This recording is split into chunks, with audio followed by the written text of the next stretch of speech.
كل سنة وانتم طيبين. خلاص بقى خلصنا الكحك، نرجع لفيديوهاتنا الأساسية. التورته اللي معايا ديت مقاس 16 وانا هشتغل عليها عجينة سكر. زي ما انتم شايفين انا حاطه الجناش وما شاء الله قوام الجناش معايا جامد جدا. طبعا لو حابه تشوفي الطريقه بتاعته موجوده عندك في فيديو مخصوص منفصل، وكمان هقولك المقادير بتاعته سريعا واحنا شغالين.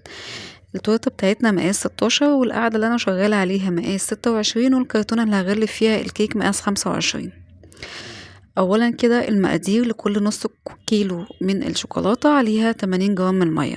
بتحطي الشوكولات تكون بشرها ناعم جدا عشان ما تاخدش معاكي وقت وانت بتفكي فيها، وبتحطي عليها 80 جرام مية سخنة بتغلي، وبتقلبي فيهم سواء بقى على حاجة فيها بخار مية يعني تحت بخار مية، او بتحطيها في الميكرويف لمدة 30 ثانية وتطلعيها تقلبيها وتدخليها تاني الميكرويف، وهكذا لحد ما تبقى معاكي قوامها ناعم كده زي صوص الشوكولات. وكده بقى دي بالنسبة لي الطريقة المنجزة جدا في عجينة السكر. طبعا عندكم على البيج او على القناة عندكم كذا طريقة لعجينة السكر، الطريقة اللي تحبي بقى تتعاملي بيها او تجربي نفسك وتشوفي اني اللي هيكون اسهل معاكي او في ايديكي تعاملي بيها، ما فيهاش اي مشكلة خالص. مادام الجناش معاكي كويس جدا وناجح جدا مستحيل تلاقي صعوبة في عجينة السكر. عشان في ناس بتشتكي ان عجينة السكر لا دي صعبة وانا مش هشتغل فيها، بالعكس ده من اسهل الحاجات عجينة السكر.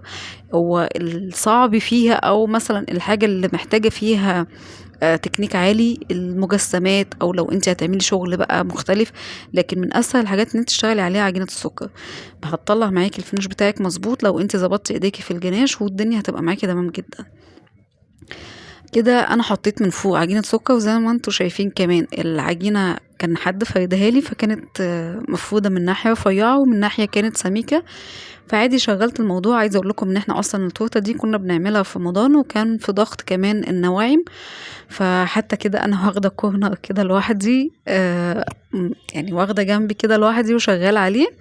وفي نفس الوقت برضو خلاص يعني انا مش هقدر ان انا الومهم على حاجه، لاني احنا شغالين، وفي نفس الوقت وانا شغاله في التورته هما شغالين جنبي في نواعم.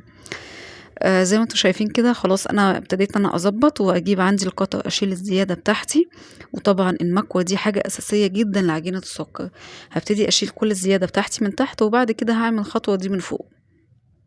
لو مش موجود عندك قطر تقدري تستخدمي سكينة حرفها رفيع او السن بتاعها رفيع، وهتشتغل معاكي الشغل ده عادي جدا ما فيهاش اي مشكلة. لكن المكوة لازم تكون معاكي مكوة اساسية جدا، وعايزة اقول لكم ان فيها كمان يعني جزئين، تقدري ان انت تفكي المكوة بتاعتنا ديت لجزئين وتشتغلي بيهم الاتنين مرة واحدة. هبتدي اشيل كمان الزياده اللي فوق، وطول ما العجينه معايا كويسه جدا. عايزه اقول لكم ان العجينه ديت انا بستخدمها على طول، وديت ماركه ايزي شيف. في كمان عجينه نوعها اغلى او جوده اعلى، بس انا بستخدم دي على طول لان هي بصراحه مريحاني في الشغل، ما اشتكيتش منها. بيكلاند حلوه جدا وطريه جدا للناس اللي بتشتكي ان العجينه بتكون قاسيه ولازم تدخلها الميكرويف او لازم تتعكك كويس جدا على ايديها، فبيكلاند بتبقى حلوه جدا بتفك معاكي على طول.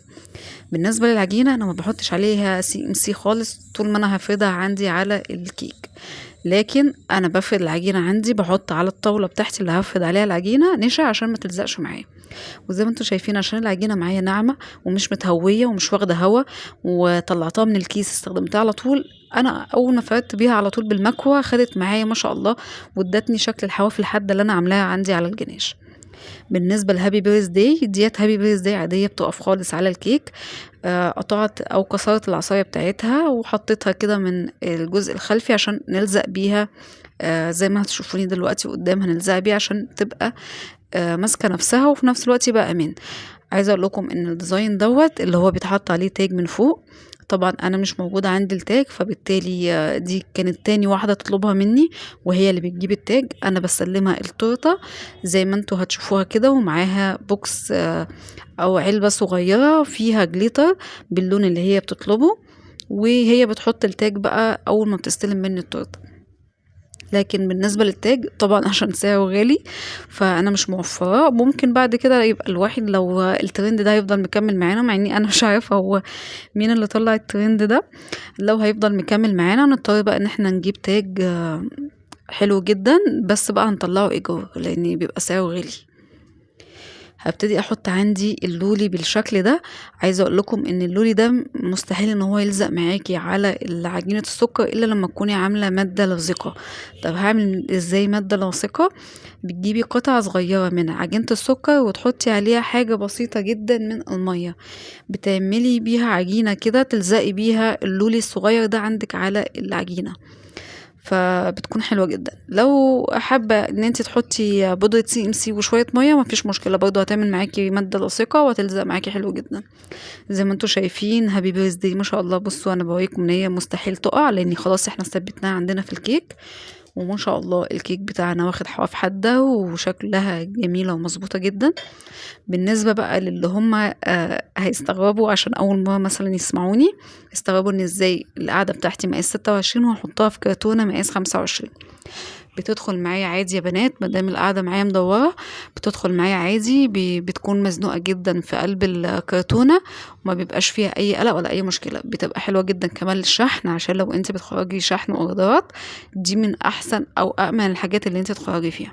وبعد كده حطيت عندي على القاعدة قلوب كده من اللون الجولد واللون السيلفر عشان نجمع ما بين اللونين مع بعض، لان زي ما انتوا شايفين هابي بيرث داي جولد والتاج بتاعها هيكون سيلفر، فعشان احنا عايزين ندمج بس ما بين اللونين مع بعض. والحمد لله التورته عجبتها جدا وكان شكلها جميل وبعتت لي ريفيو بتاعها، هسيبه لكم في نهاية الفيديو. طبعا كالعادة ما تنسونيش في اللايك والشير، وعايزة بقى تشجيع كتير عشان ان شاء الله ننزل فيديوهات باستمرار ونعمل حاجات كتيرة مختلفة، ومعانا كمية فيديوهات محتاجة ان انا اشاركها معاكم. يلا اشوفكم فيديو جديد، متنسونيش في اللايك والشير. باي باي. جايب تورته فخمه فخمه فخمه، فخامه الفخامه، من بتاعه عيد ميلادي. قلبي يا فواكه